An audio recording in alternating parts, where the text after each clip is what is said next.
Customer relationship management, there are a number of tools that are out there to help you. By this for just a second. I'm going to talk with you first about using a CRM system to manage sales. And I want to say this, I think that in sales, a CRM system of some sort is incredibly important. It's your lens into a pipeline, it's a lens into your business. This is the revenue piece of your business. It's where the money is. So, I mean, managing it with some sort of systematic approach is probably a really good thing, considering I don't think any of you are in here in this just for your health. That said, there are some folks who you know, for example, may just be if you are a couple who are managing your business together and one of you is selling and one of you is writing, you have to find an approach that also works for you. So you can have the best system on the planet, but if it's a system that you won't use or a system that you won't implement, that's not going to be okay. At the end of the day, as it relates to your customer contacts and the information that's there, you've got to track it somehow. Some folks are very successful using an Excel spreadsheet with set up columns to do it. The caveats to that are, it doesn't give you any of the alert tools, the tracking tools, or any of the forecasting tools that a CRM system will give you. So I would say at the very least, if you do nothing else, you should really track via call sheets and some sort of Excel sheet and have customer data that's very important, that's very important to your business. And so I'm gonna scoot up from here, I'm gonna go around just a little bit. So in a CRM system or in a contact system, there's specific information that you should have in there. And I urge you to think of this. When you have salespeople out on the street and they're doing calls, I think, how many folks have said some sort of line today like, I hired a salesperson and that didn't work out? Okay, so for those of you who had a salesperson and that didn't work out, how long was that salesperson on staff? Okay. Okay, and how many for you? And you can just give me, I don't know, a summary of however many there were. There were 3, only one lasted long enough to really count. That was about 6 months. So, and then the other one maybe a month, 2 months, yeah. Right? Other one a month, and the third one never really formally did deal with it because I didn't like the approach he was using. Right, so a couple of months. Yeah. Couple of months? Yeah. 6 months. We still have ours, but we post them in the local paper. Okay. 3 months. 3 months. So in that period of time, 2 months, 3 months, 6 months, there are a lot of contacts that those folks made out in the community. There are a lot of advertisers that they called on. And information that they got back were things like, call me back in the spring. I'm currently advertising here. Reach out back to me when this campaign is over. My name is Joe. My wife Betty makes the ad decisions, or all these things. So for those of you who invested in sales folks and had them 2, 3, 6 months, how much of the information about who they contacted in your community or called on do you have? I have all. You do? Excellent. Were you able to capture that info? Fragments. Fragments.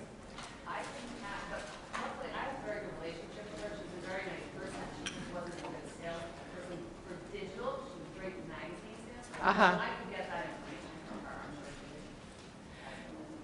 her. So my first experience with the CRM, I had a sales rep who was very good at going out and making the calls. I inherited her. I didn't hire her. Not that I'm providing a disclaimer.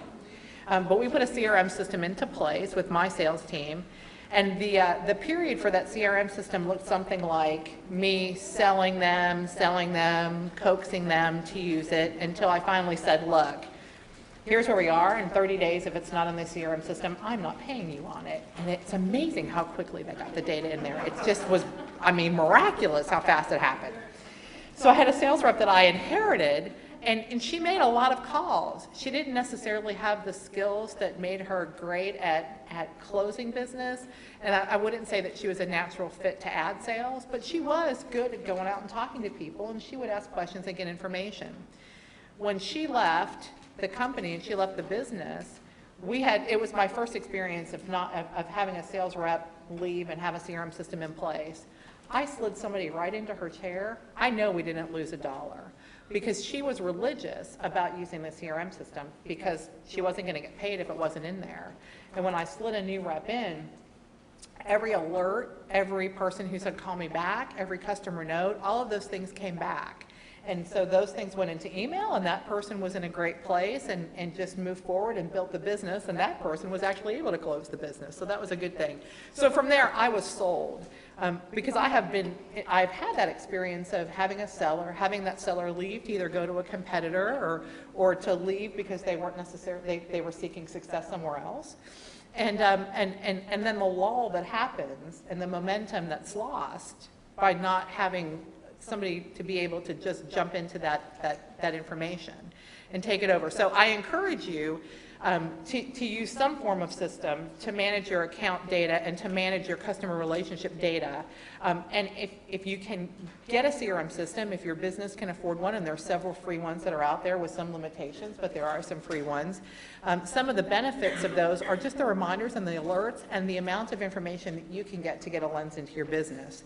So the majority of them will capture things like account name, billing address, physical address. So if you have folks who are on billables, a contact for whoever the billing person is. If there are multiple contact names, those multiple contact names, why is multiple contact names important? Well, okay, so let's say you're working on selling advertising to a local university. In all likelihood, there is a marketing person who does actual promotion for the university. In many cases, there'll be several schools who manage their own budget, and there's probably somebody who runs the recruitment budget. It's not unusual in large organizations to have multiple contacts, so you need to have capacity to do that. Also, any of the interests or networks or any of those habits, any of those relationship style things that you find out in a sales call, you can get into your CRM system and you can utilize that, right? You're building this database to develop more.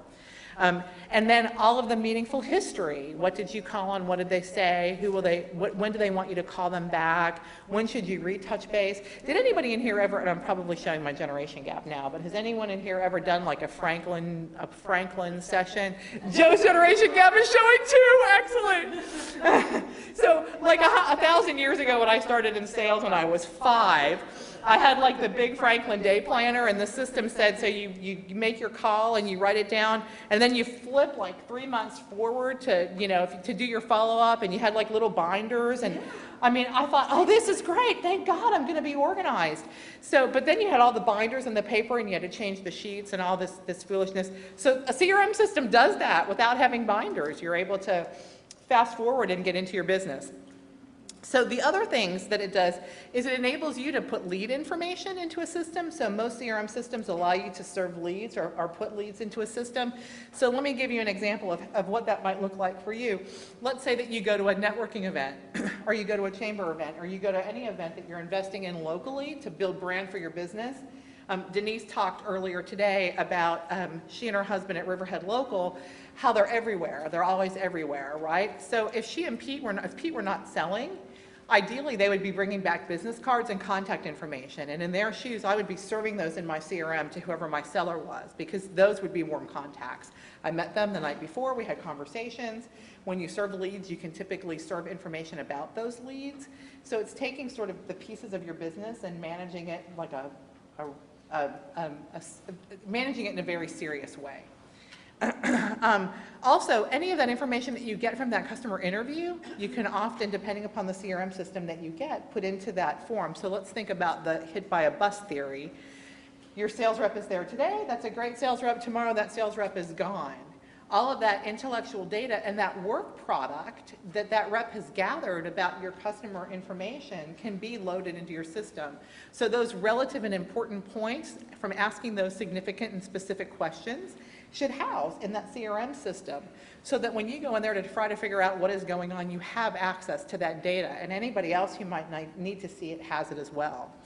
And then any competitive information, that's around leads, competitive information that's around the marketplace, information that you want to put in there, or competitive information that customers give you can go in there. There are massive things, depending upon system, that you can do and gather.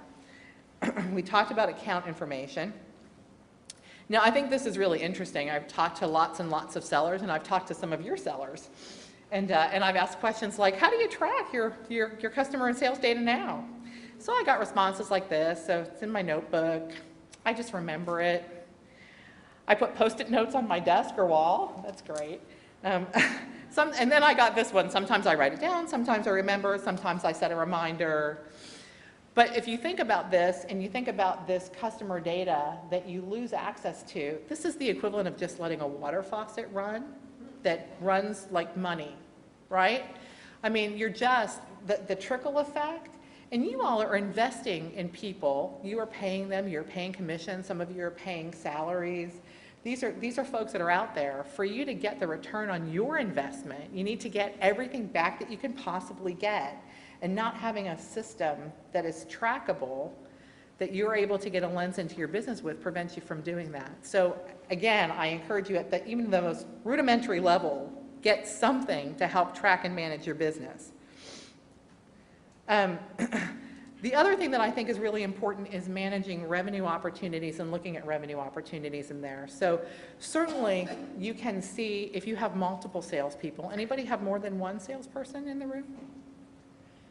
So if you have multiple salespeople, you can certainly see who the owner of an account is, who set up that business data.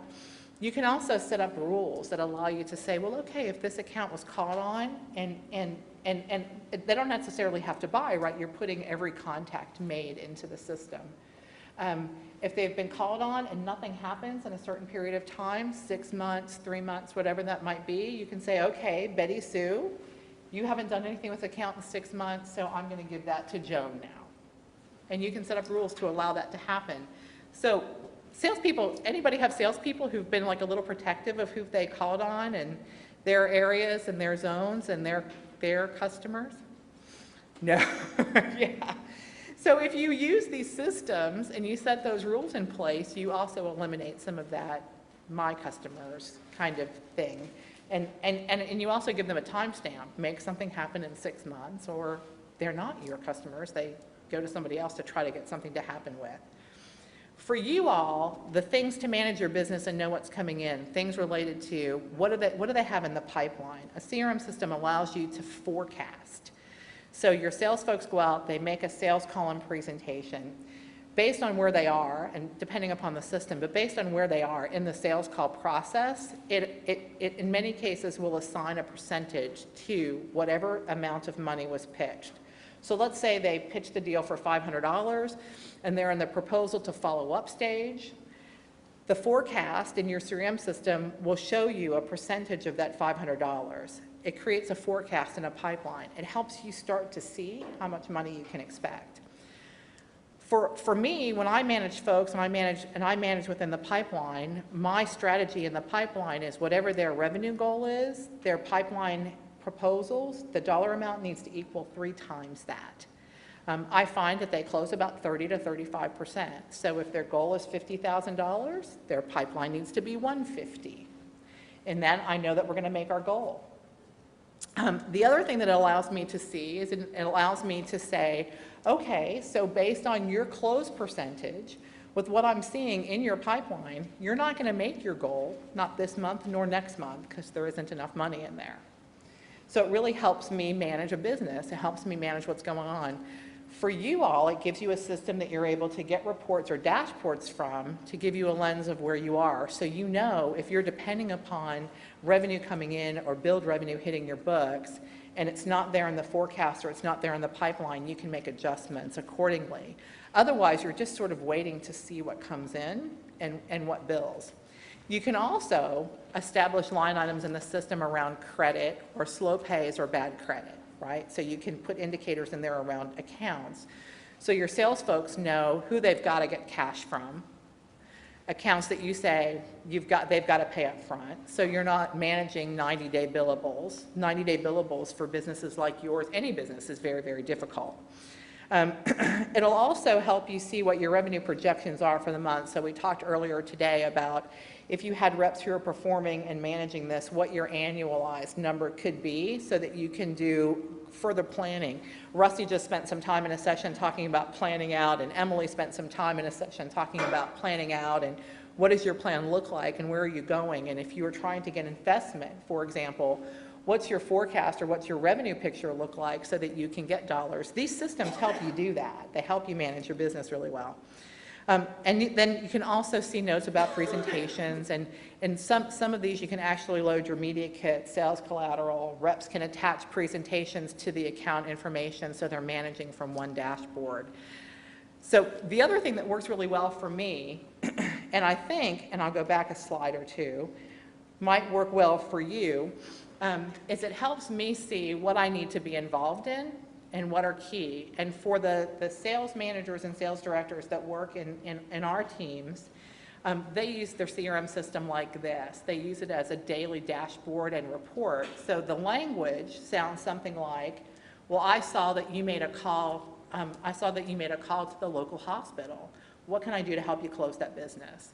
Instead of what did you do today, what did you sell today, or what's going on in your world, right? The other thing that we will do is say, I see that you have an appointment with ABC Carpet. I'm going to join you on that call.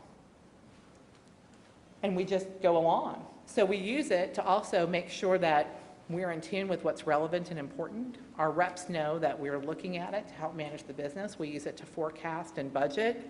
And then we also use it to make sure that we are seeing calls that are of significance and importance. In your communities, there are likely calls that are large enough customers that you want to go on, or that they're important enough accounts that as the publisher, you want to show up, that you should show up. Even if your seller does all the work and you go there to just tell your mission and your story, that's great. They can sell, but you're the presence and you're the publisher, and in many cases, that's great leverage to get the deal. So let's see, did I lose anything here? Okay. Anybody have any questions so far on this? Yes? We use FreshBooks for online invoicing, and we've heard QuickBooks here today, and now we've heard Salesforce as well today. Is there one magic software that does online invoicing, tracks your books, and a CRM function? Is there one magic bullet, or would we need to look at multiple software packages for something like this? So that's a great question. And you'll forgive me when I say this, I'm a sales gal, and so some of how things interact together, for me, it's automagical, I'm not sure. But maybe somebody like, I don't know, Joe, do you have any response to that? Or Rusty? Or Ben? Yeah, hey, I have a response. We just went through this ourselves. You can very easily hook up Salesforce and QuickBooks, and you'll probably make for happier accountants with QuickBooks anyway. So I wouldn't mess around too much with your accounting software. So the question is, can you hook up the CRM software you want to use with your accounting software? I know that Salesforce does it because we just researched a bunch of solutions and chose them. I know that Salesforce, and I'm certainly not promoting Salesforce, Salesforce has a pretty open API, so I think there are lots of integrations, or at least that's the language that folks say to me. Can we make it work with that? Sure, we can. Okay. And in some cases, Salesforce, for us, Salesforce is a great CRM tool, but there are also other CRM tools out there that we looked at, some of them not necessarily as robust. And in some cases, I know that we talked earlier about some sales reps who said, hey, I don't want to use this. You've got to get a system that they'll use and that will work and that you can enforce and you can apply and that will help you manage your business. It really doesn't do you any good to make an investment in something that you can't get folks to use. What we're using right now is a spreadsheet that's in Google Docs. They all have access to it. Our number of advertisers right now is so small that it seems to be working for us. I mean, I hope we get back up to it so we need something more. So, and hey, I applaud you. You guys are using something and you found something that the folks who are there will use. As I said earlier, it's incredibly important to just make sure that you're capturing the data. There are other things that are out there that, you will probably want to look at when you move forward with a full-time seller, right? Because those alert things, those alerts and reminders, and many of you will ring, this will ring true. So many of you get good advertising dollars or get ad campaigns from local events, from your cities, municipalities, festivals, et cetera. You get event-related sales, and that's great money. And if somebody's got that written down on a notebook and you're not following that, there is also risk for that to just go down the drain, right? Or to not get in front of that fast enough, or for somebody else to get in front of it and you not be there in a timely fashion. So If you're not using a CRM system, I would encourage you to find some sort of reminder system or some sort of setting or some sort of notation or some sort of calendar reminder that gets set to get folks out in front of that 90 to 120 days before the event, so they're in planning and you don't lose those dollars, particularly the repeat business and the stuff that's a bit easier, right? Because so much of it is so hard to get. The stuff that is regular or annual in nature, you really want to make sure that you're following up on and that you've got a good track of that. I think also one of the things, whether it's a spreadsheet and you can manipulate it, or whether it's a CRM system that is basic in nature or a robust one, being able to pull reports and data and get views and get a lens in real time around what's going on in your business is really important. And I think it helps you better manage. So let me go back to this. And I know, Susan, you use High-Rise, right? Yeah, we do a lot of consulting, and web services are part of our sales and marketing business for Open Local. So I didn't want to have multiple platforms because that never works. So we started using High-Rise, and I used it for about a week.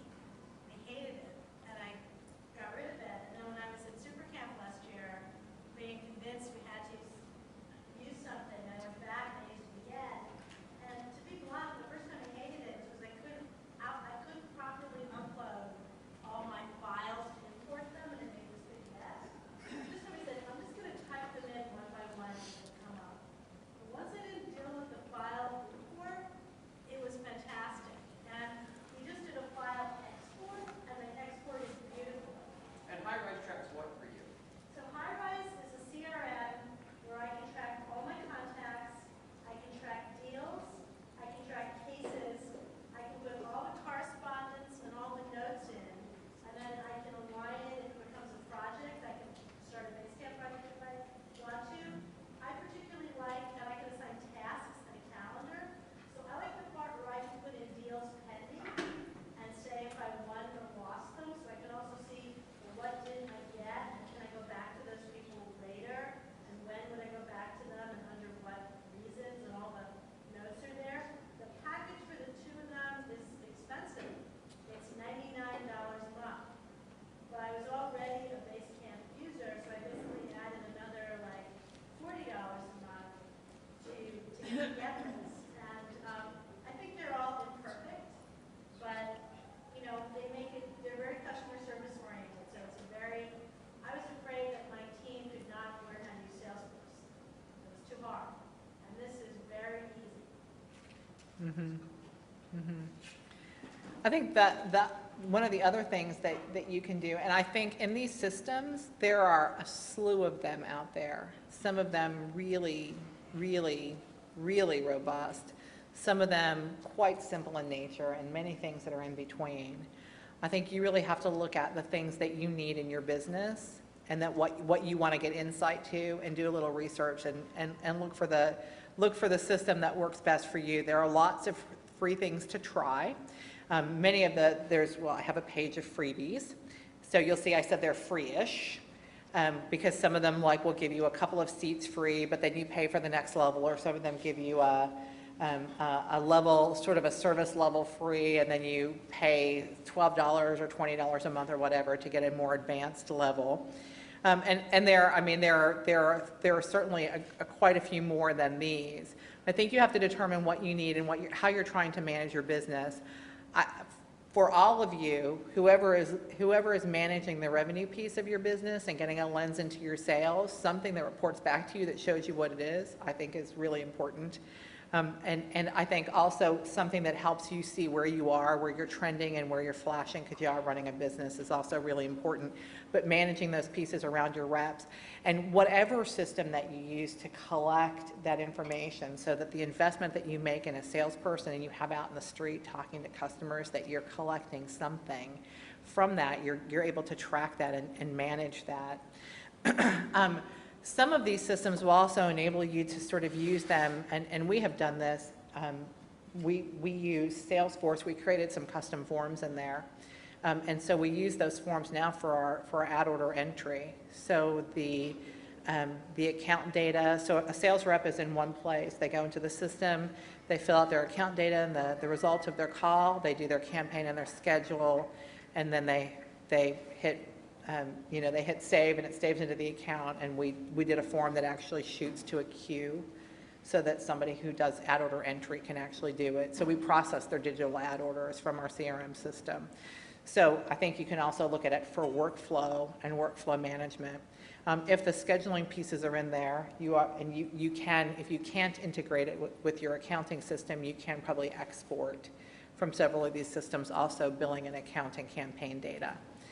The other thing that you can do from these is, if Susan talked about an export, and you can also export your customer data. So if you're going to use that customer data for marketing or for touch points, and you think about how many touch points you should do with your customers on a regular basis. And while we didn't talk this morning about customer retention, touch points and customer retention are quite important as well. So you can export the data to do snail mail, you can export the data to do email, and to do email marketing to your customer database and send specials and alerts, et cetera. So now you can of course do that from a great spreadsheet as well. So again, capture the data somehow in a way that works for you, for your business, and gives you the lens that you need to use. Okay, so clearly I just shouldn't play with technology anymore today. So is anybody else doing anything else out there that's interesting that they're using to capture data or to manage customer contact? Using a free app called Street, which works with Google Mail, Uh-huh. and for at least basic call tracking functions, that sort of thing, it seems to work pretty well. And then explore the more fancy aspects of it.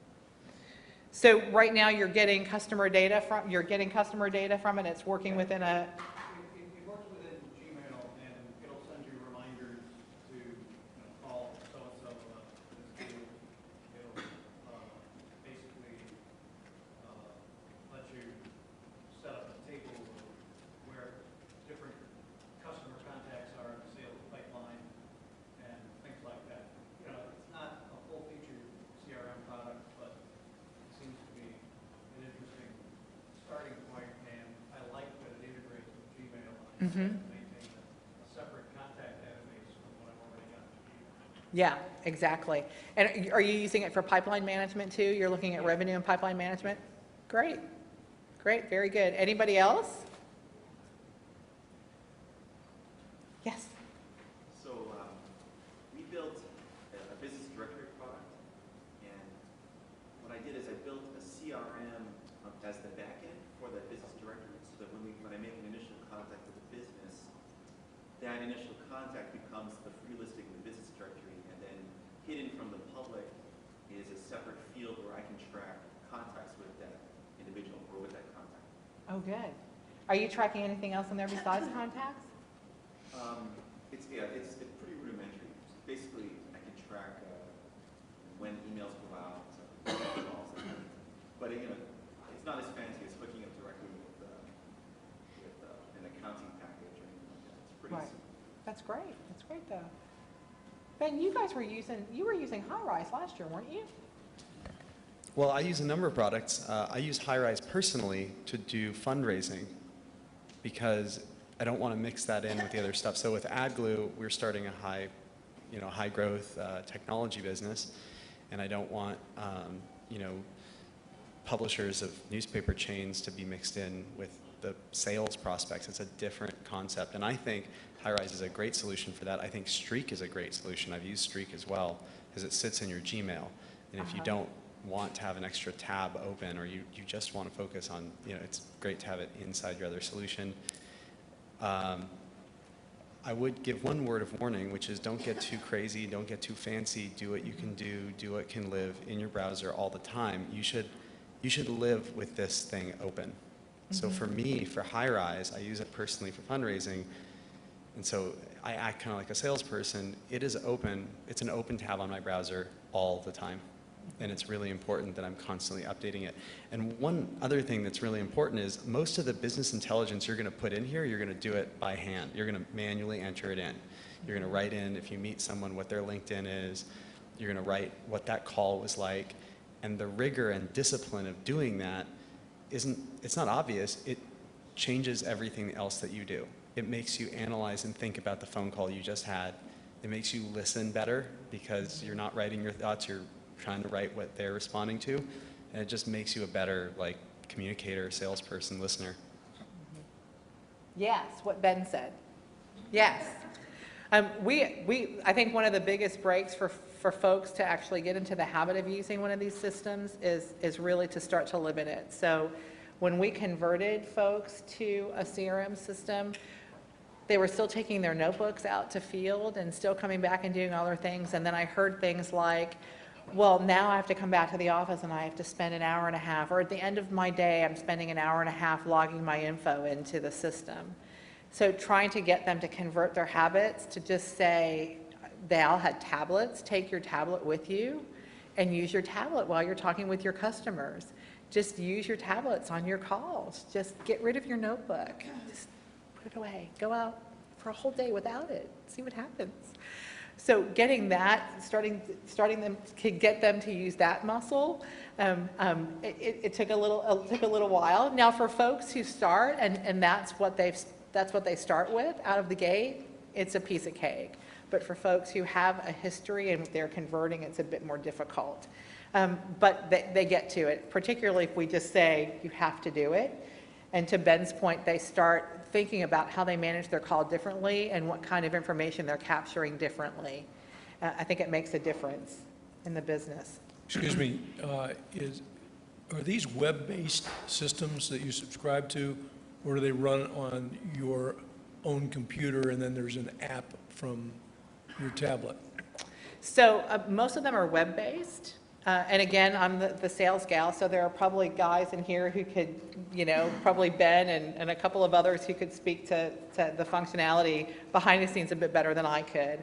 But the systems that I have seen are web-based, and so they're browser-based, and they also work on tablets quite easily. Several of them do have apps, but so in the case of Salesforce, the mobile app for Salesforce is it's a lot of information to try to get on your cell phone. Although I have young folks who are, I have folks out of college who can text like, oh my God, they have the fastest thumbs I've ever seen.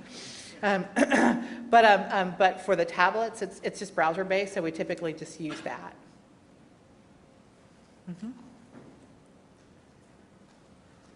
So this slide kind of just gives you a little insight into the benefits of a CRM. And so I identified this just based on sales reps. Some of you have sales support, some don't. Some of you may have a sales manager or somebody who leads sales, some don't. Some of you may consider yourself leadership, and some of you are business owners. And so I just included X's for where folks apply. But there are some things here that most any CRM system will be able to provide that is quite important. And so if we go down the list, those are things like instant access to customer info and interactions.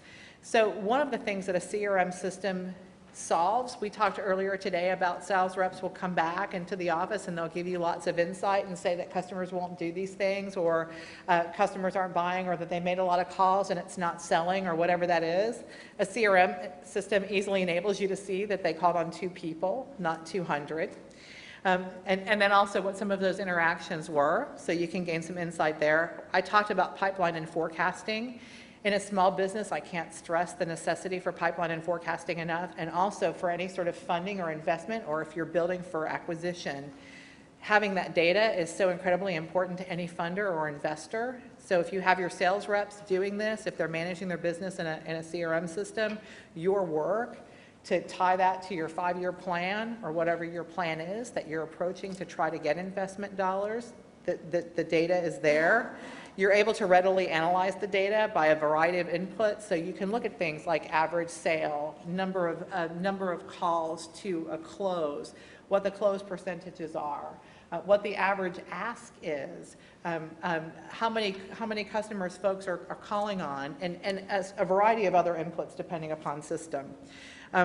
You can certainly plan, track, compare, gauge meaningful sales and related activities. So, I mean, that's a given. You can get a centralized view if you have more than one seller or multiple sellers. You can certainly get a centralized view of everything that's sort of happening in that universe. And again, this is your business, and this is the money side of your business, right?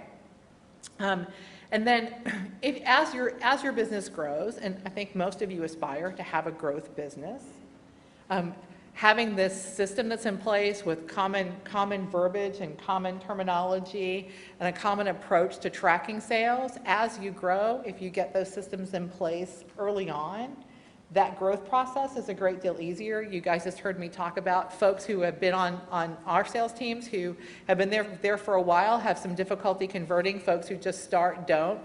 They will do these things, so the faster the faster you can get common language and common approach to tracking and measurement in place, the better off you'll be just from a sales perspective in general.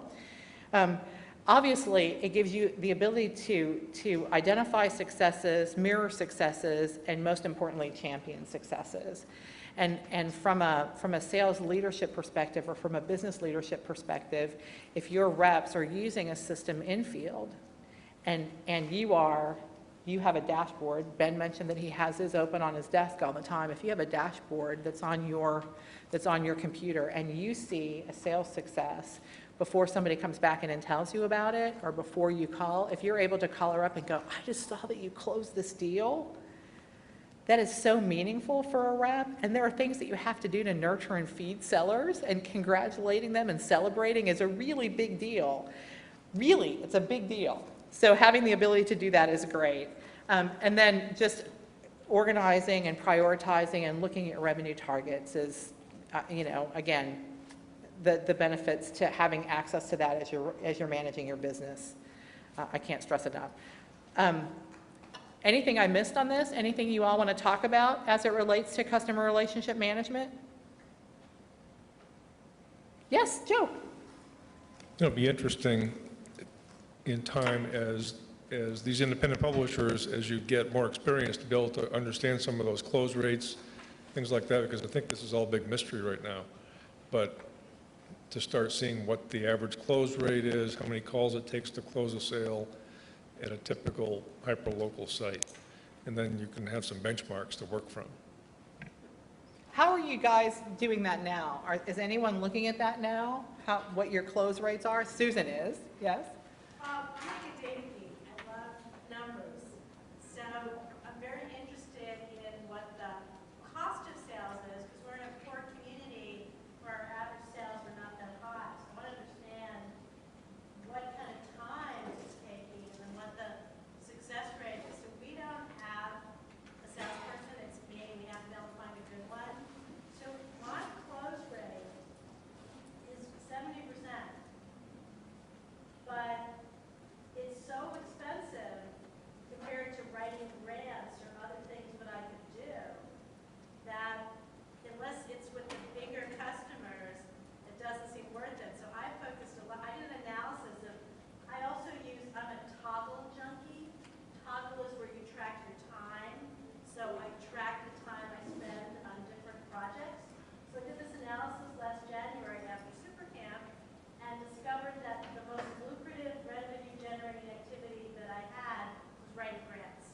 Mm-hmm. That I brought in the most money writing grants. And that the second was large dollar sponsors. So I prioritized those two over local advertisers in the past year.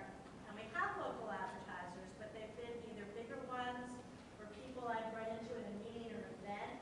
Like the sales education process, it's not worth my time to do that. I need to get someone to help. Yes. So I know on one hand we have a good product we can sell. On the other hand, I also understand from my analysis that having me make a $300 sale, it's going to cost about $800. So it's just not really the best place for me to focus right now. Mm-hmm. I think there are two key insights to what Susan said.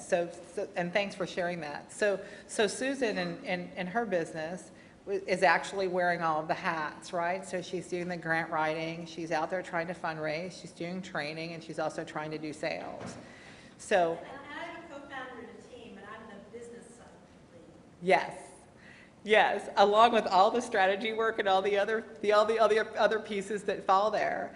So I think there's a really good lesson to say, where is my time best spent, and what does that cost look like, and where do I focus? And for Susan to say, okay, this is where the use of my time is most beneficial, and I need to get somebody to help me with this. And for local and street sales, for her, that's somebody who can go out there and spend the time and do the volume and to get those dollars in. So she's able to effectively manage time for herself, but also for her business. I think in that you can also look at time management as it relates to your sales folks or folks who are doing that work. And look, when you're doing $250 and $300 sales, the sweet spot in the horizon is in volume. You know, a couple of those a month aren't going to, they're not magical for anybody. So if the average price point is $250 or $300 a month, which in many cases in local advertising is a good price point, you've got to get a lot of that to make that beneficial for you, so you're able to have a profitable business. So is anybody else tracking sales volume, closed deals, close ratios? Ben's nodding. Well, and you know what? You don't, just because you track all those things or your sales manager sees all those things doesn't mean you have to pay attention every single day to those things. So I get an analysis from my sales manager every month, and it has all of this metrics on it. And then she tells me why. And then I think about why, and I leave, and we do it as a Google Doc, which I highly recommend. So she gives me a report with all the numbers, her explanation of those numbers, and then I highlight things and ask questions and say, what do you think this means? Or I'm really proud of you guys for doing this. And so you give them that feedback via comments, and then she can comment back, and we have this virtual conversation. And I think if you don't have the CRM to do this stuff in the first place, you can't. Once you start collecting the data, it takes a few months to start comparing it and then drawing conclusions from it. But you don't need to look and analyze everything all the time. The thing I actually focus a lot on is, how are our higher margin products doing? What is our average sale price? And then I'm not as worried about close rates, which tend to be really high for us. I'm much more worried about conversions of like first calls to meetings and things like that. That I think that's where we get hung up a lot of the time. Mm-hmm. Mm-hmm. Absolutely. And do you remember earlier this morning we talked about those levers that you can pull when you manage the numbers? So the things that you can do are more calls. So more calls, more sits with customers, so more actual, I get in front of customers, more times to ask for dollars, and if you can ask for more dollars and then get the dollars closed more quickly, those are the levers that you can pull in sales. So David, you guys are doing the spreadsheet, and what are you tracking on that Excel spreadsheet? What do you have in there? What do your columns look like? Names of all the advertisers, potential advertisers, and the contact information and a description of where they are. It's not very much. It's called on them on this date. Looks like possible for November. You know, just like a note that tells us where they are in the pipeline. And then out of that, Lindsay has a separate spreadsheet that she creates where she herself evaluates those and kind of figures out what next month looks like, what the, you know. So we have a forward-looking spreadsheet on top of that projects how many ads we'll have on the page. So you have a CRM system, her name is Lindsay. Yeah. She's your forecasting tool. I don't look at those detailed spreadsheets. I look at the second one, and we talk about where we, you know, like, and we have a plus-minus number according to the previous month. So how many up are we or how many down are we? And we measure that against our goal, too. Like, so we have an absolute number. You know, we want to get up to 60% full or something. And so anyway, it's there. I mean, something simple, something more automated might be good, but we don't have that many ads. I mean, we're talking about a few dozen, you know. And you're tracking it, you've got a system that works, right? So the important thing is that you're tracking the information and that you have a system that works for you. One other thing I wanted to add, we just added this, and it was because of my own personal frustration. I wanted to know what advertisers had fallen off that month, who had dropped out, and why. And I wasn't doing that, and then I'd find out that someone left, and I would just get angry. But what I really want to know is why, and then what advertisers are on the bubble that may fall off, that our salespeople see. And I know that's you have to make a judgment call, but it's really helpful. You can put that in the same report that you're asking for, not just all the good news, but the bad news, and then you guys communicate better. That's right. You've got to manage your retention rate.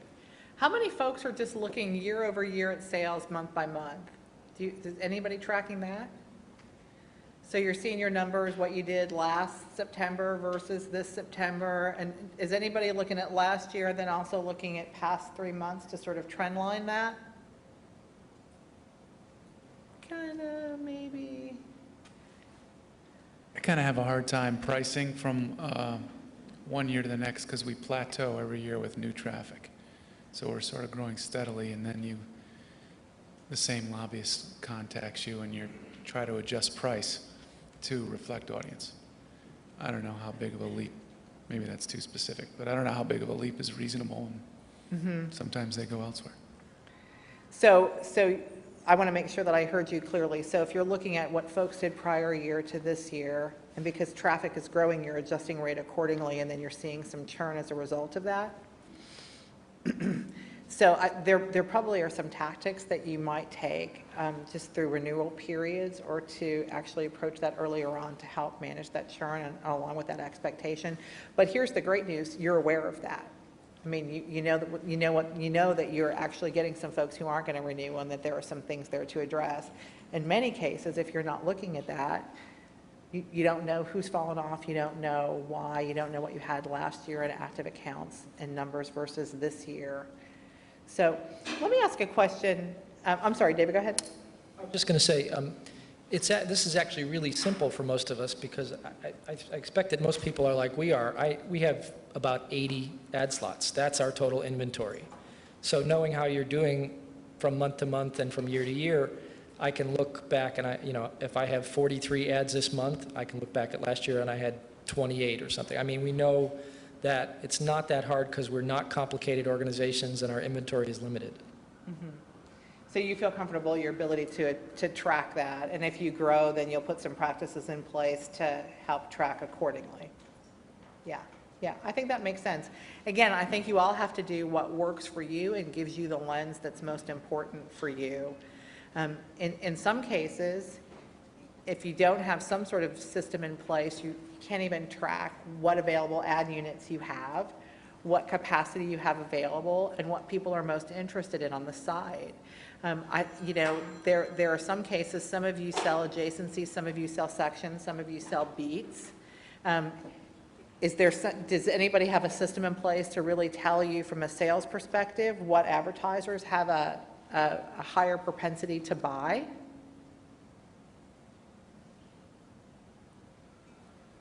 That could be something to look at.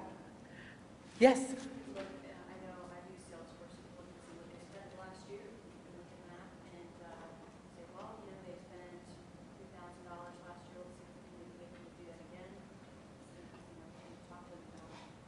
Yeah, maybe we can get them to spend $2,500. Right?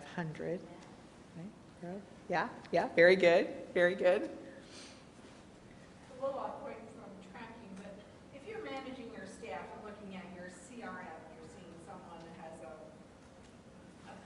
entry point where you want to come in and put them on.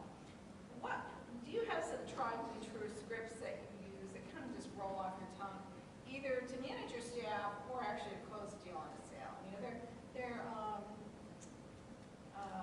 phrases, words that are not so over the off-putting. Probably. We might have to sit down and talk a little bit, but when you say, so phrases or words for managing your staff, give me a little bit more context there. I mean, say you see that they reached out to someone 3 times and they haven't closed a deal. What might you say? Well, in those instances, I mean, I just ask them, hey, I saw that you I see that you called on Davidson carpet cleaning, and there are a couple of notes here in the CRM, and I ask them, is there something that I can do to help you close that deal?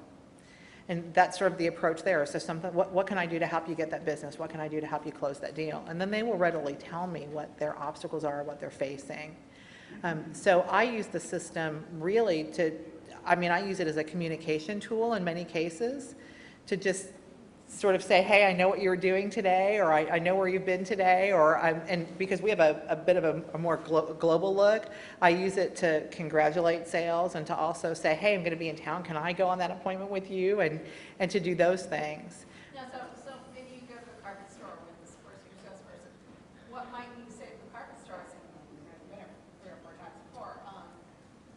Is there a gentle way or a effective way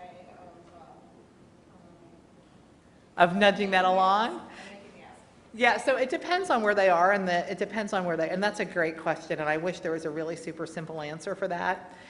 It depends on how good of a job that rep has done in that needs analysis stage. So if they've done a great job and there's a clear choice, if there are clear objectives for the business, if I go on the call, I'll actually reconfirm, so sort of a feedback loop.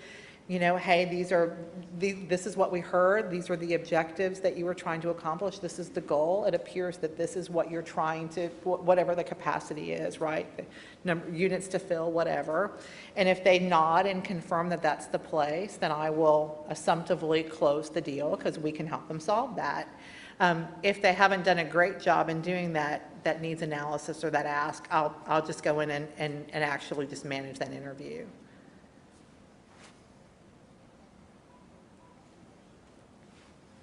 I don't know if that helps you. I don't know if that, but we can chat some more if you like.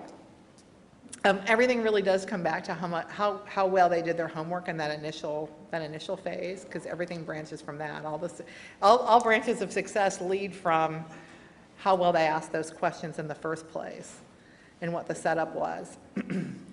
Can folks in the room tell me how many of you are actually looking at your metrics for your websites, looking at your user traffic, looking at your time spent, looking at all those things? Just keep your hands up for me.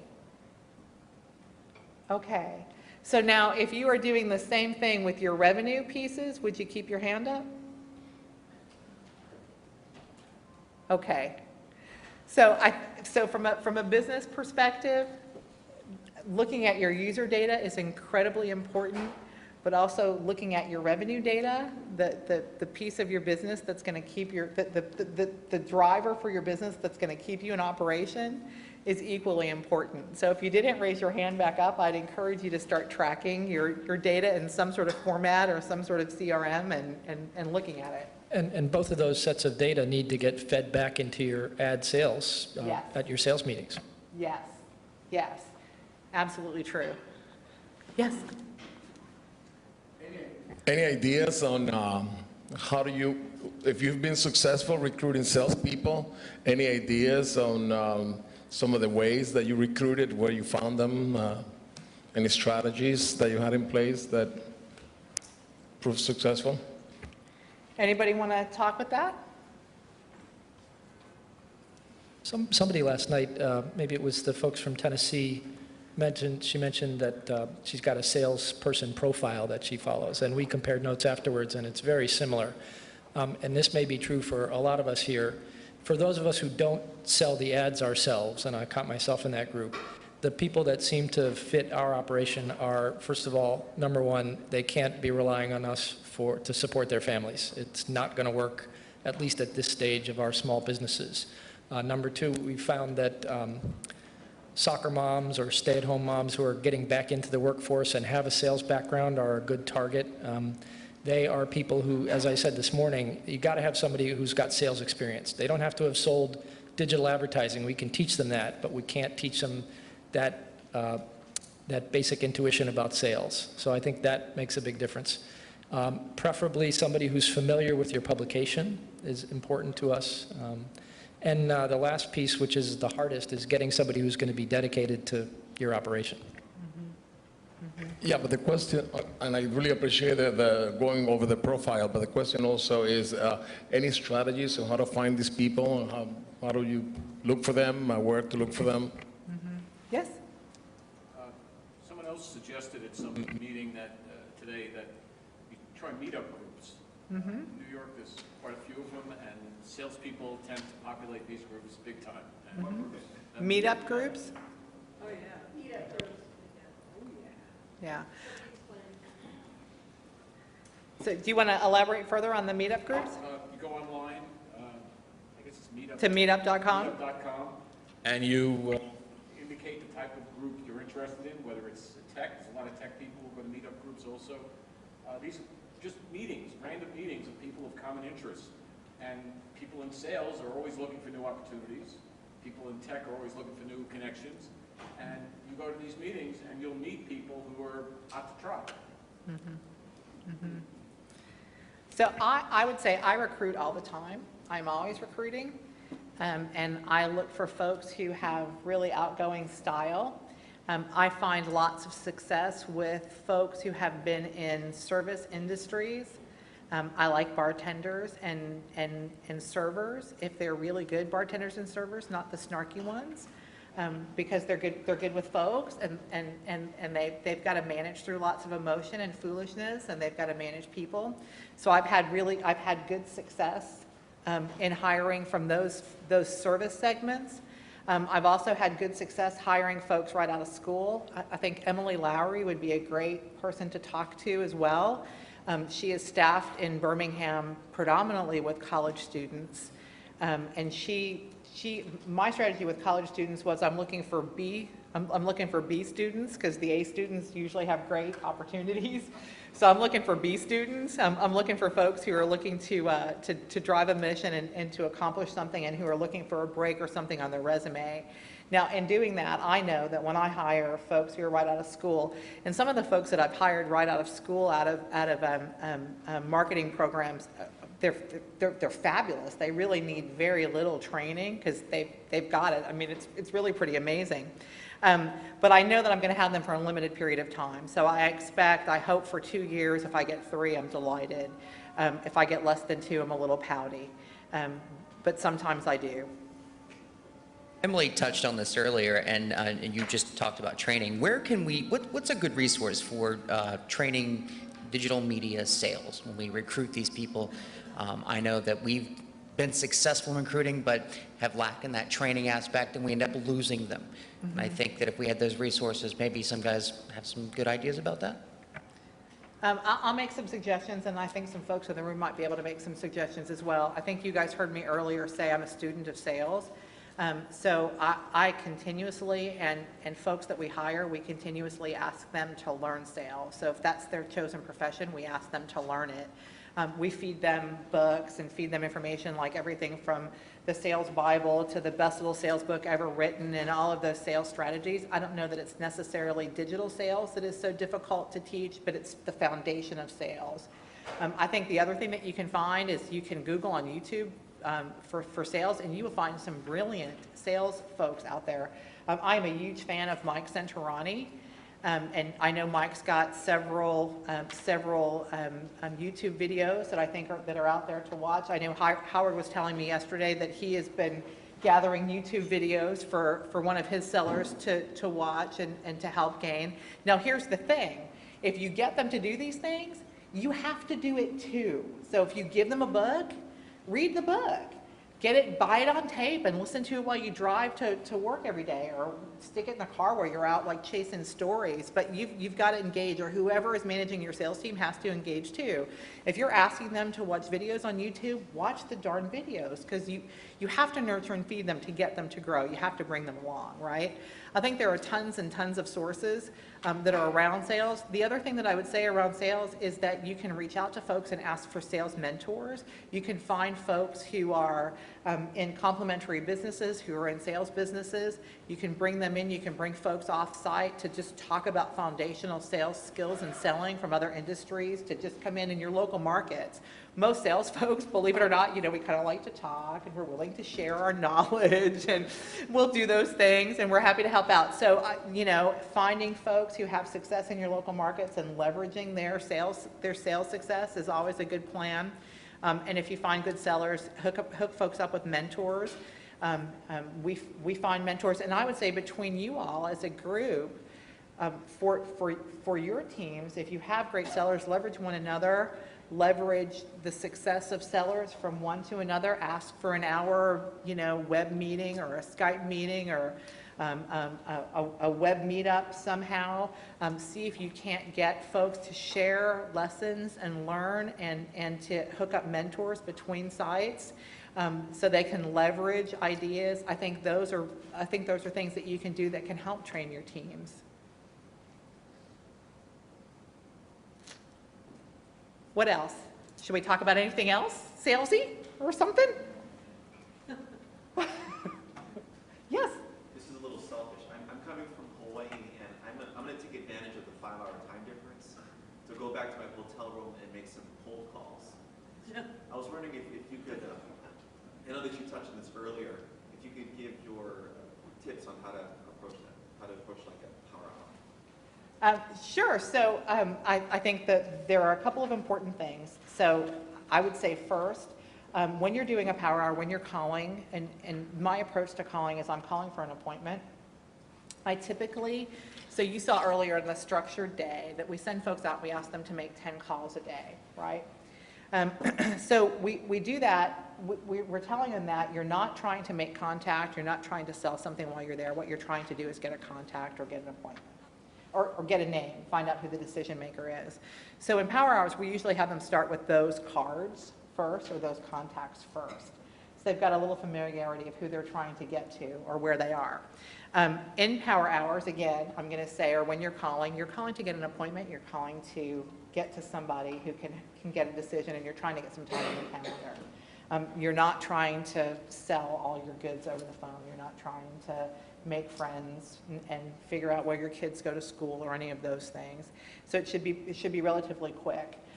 I recommend starting with a script first to sort of keep you in track, which I would be happy to dig up and share with the group, a couple of scripts.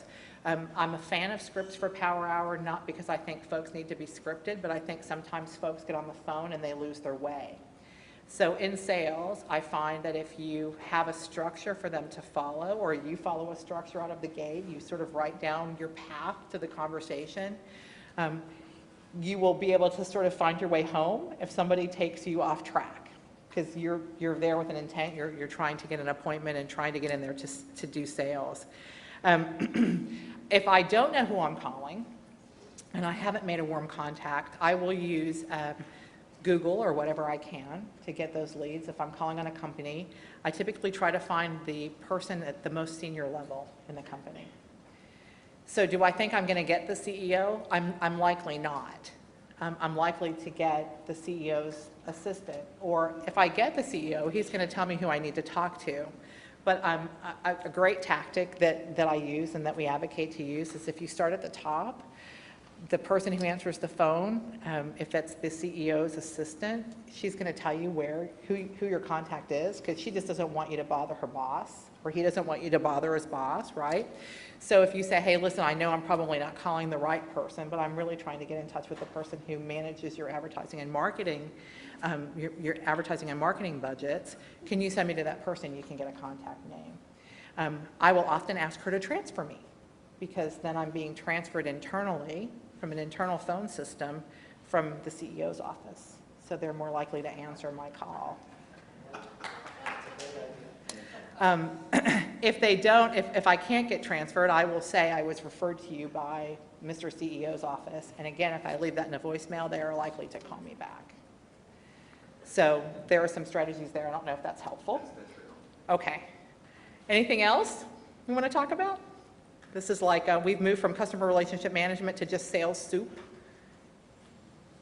which is okay. Okay, Michelle is lurking in the back of the room. I think she's going to tell me I'm done again.